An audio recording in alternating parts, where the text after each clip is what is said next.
Okay, so this is the next button for searching. You have to say select, type the word bottom, and drag it in. Name it search button.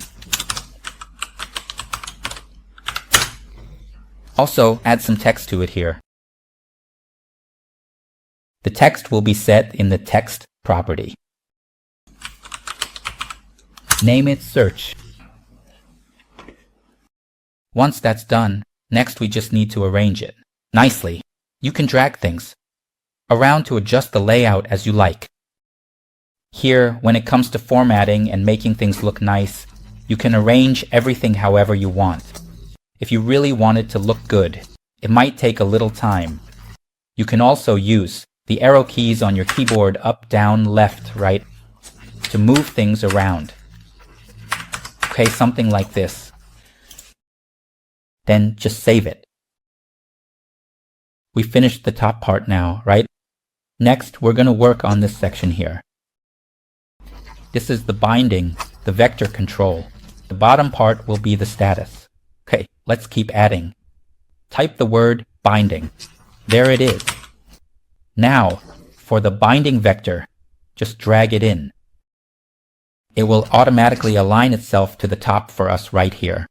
You can notice this from the property dropdown. Here, the dropdown will automatically select top for us. See? If it doesn't select it, you can choose it yourself right here.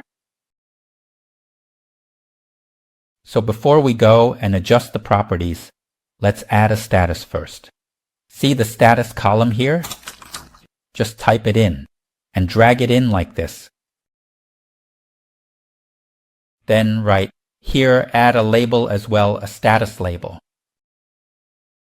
Type it in and here change the property a little bit. I'm going to type item and then set up the column like this.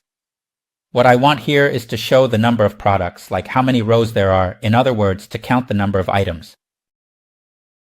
Okay, so let's adjust things like this for now. Next, come over here. All right. Go to the property window. Then, in the add new item section up here, change it to none. Why? Because we're going to write the code ourselves. This is the default value, but just now we changed it to none. For the delete section, set it to none as well, because we'll be writing the code ourselves. That's about it for this part.